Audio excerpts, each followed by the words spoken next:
안녕하세요. 똑소리 채널 응급의학과 전문의 변성철입니다. 컹컹! 갑자기 이게 무슨 개 짖는 소리냐고요?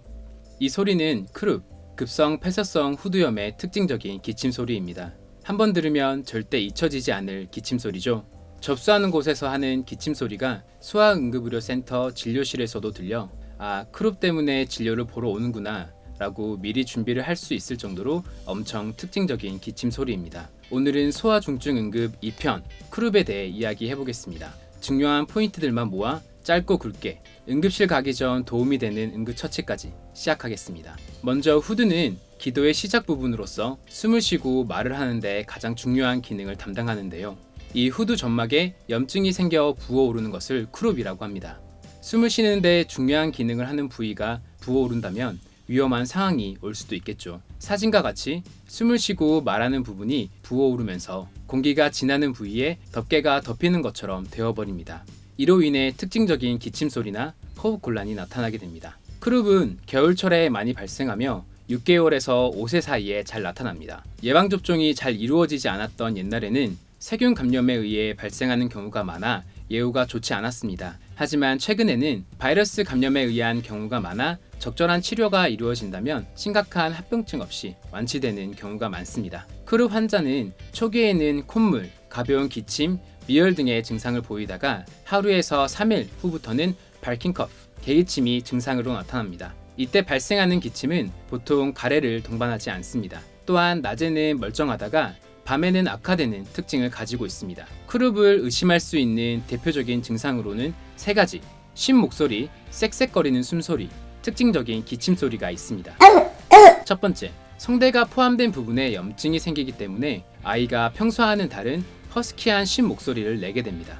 두 번째, 부어오른 후두 때문에 기도가 좁아져 쌕쌕거리는 숨소리가 들리는데요. 우리가 흔히 천식에서 들리는 쌕쌕거림과는 다르게 낮은 음역대에 쌕쌕거림이 들리며 주로 숨을 들이마실 때 들립니다.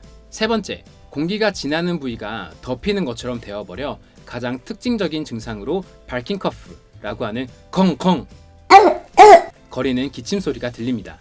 염증이 점점 더 진행됨에 따라 호흡곤란이 나타날 수 있고 호흡곤란이 심해진다면 숨을 들이마실 때마다 가슴 중앙이나 갈비뼈 밑부분이 쑥쑥 들어가는 흉벽 함몰이 보일 수도 있습니다. 이러한 특징적인 증상들이 내 아이에게 보인다면 꼭 크룹을 떠올리시고 흉벽 항몰이 보이거나 휴식 상태에서 쌕쌕거림이 들린다면 중등도의 크룹이기 때문에 지체 없이 응급실로 가셔야 합니다. 가장 많이 궁금해하셨을 응급실 가기 전 도움이 될 응급처치입니다. 습한 공기나 차가운 공기가 증상을 일시적으로 완화시키는 데 도움이 될 수 있기 때문에 첫 번째로 응급실이나 병원을 갈 준비를 하며 가습기를 틀어 아이에게 쐬어주세요. 더 효과적인 방법으로는 화장실 문을 닫은 채로 욕조에 따뜻한 물을 틀어 수증기를 만들어 쐬어주는 방법도 있습니다. 두 번째로 시원한 가을 겨울에는 창문을 열어 차가운 공기를 쐬어주거나 밖으로 나가서 차가운 공기를 쐬어주세요. 이렇게만 해도 급한 상황에서 어느 정도 시간을 벌 수 있으며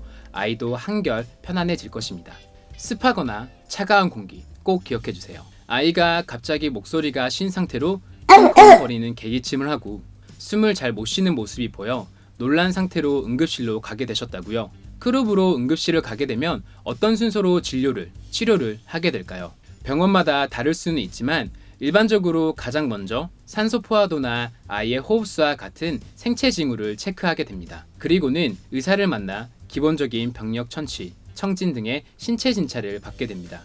크룹이라는 진단명을 듣게 되셨다면 다음으로는 목과 가슴 부위에 엑스레이를 촬영하게 될 것입니다.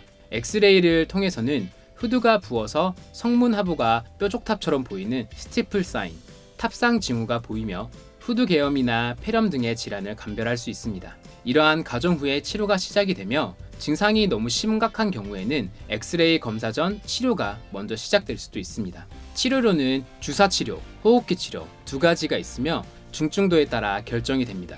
치료 후에 다시 한번 의사의 진료를 보아서 경과를 확인하게 됩니다. 결과에 따라 바로 퇴원을 할지, 경과를 조금 더 보다가 퇴원을 할지, 입원을 할지 결정이 되게 됩니다. 치료에 대해 자세히 알아보겠습니다. 먼저 산소 포화도 수치가 떨어진다면 산소를 투여하면서 치료가 진행될 것입니다. 크게 2가지, 주사 치료와 호흡기 치료가 있다고 이야기했었는데요. 먼저 첫 번째인 주사 치료는 경증에서 중증까지 모든 단계의 크룹에서 이루어지며 호흡기 치료는 중등도 이상의 심한 크룹에서 사용됩니다.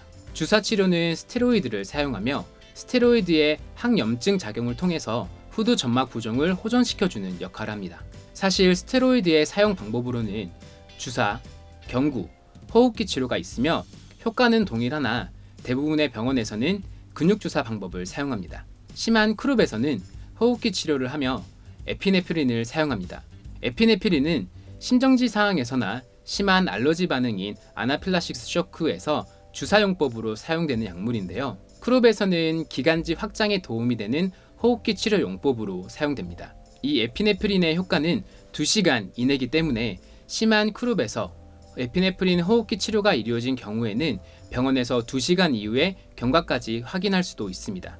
대부분의 경우 이러한 적절한 치료가 이루어진다면 특별한 합병증 없이 예후가 매우 좋습니다. 하지만 크룹 환자의 0.2% 미만은 처음부터 호흡곤란이 너무 심하거나 치료를 함에도 호흡곤란이 점점 심해지는 경우 기도삭간이나 기관절개술이 필요할 수도 있습니다.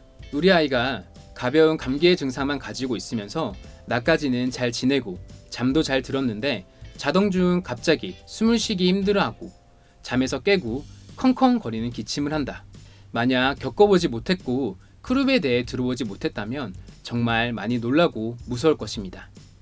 하지만 처음에 이야기했듯 예방접종 덕분에 최근에는 예후가 매우 좋기 때문에 여러분은 오늘 내용을 꼭 기억하셔서 당황하지 않고 적절한 대처를 하시기 바랍니다. 마지막으로 기억하기 쉽게 한판 정리입니다. 6개월에서 5세 사이의 아이가 밤에 갑자기 목이 쉬거나 컹컹거리며 숨쉬기 힘들어한다. 크룹을 생각하자. 쌕쌕거림이나 흉벽 함몰이 보이면 바로 병원으로. 병원 갈 준비를 하며 차가운 공기나 습한 공기를 쐬어주자. 치료는 주사 치료와 호흡기 치료가 있으며 예후는 매우 좋다. 오늘 소아중증 응급 2편 크룹에 대한 내용은 여기까지입니다. 끝까지 시청해주셔서 감사합니다. 이 영상과 관련된 내용이 아니더라도 언제든 사소하거나 터무니없는 어떤 내용이든 궁금한 것이 있다면 댓글로 남겨주세요. 저는 다음에 더 좋은 내용으로 돌아오겠습니다. 감사합니다.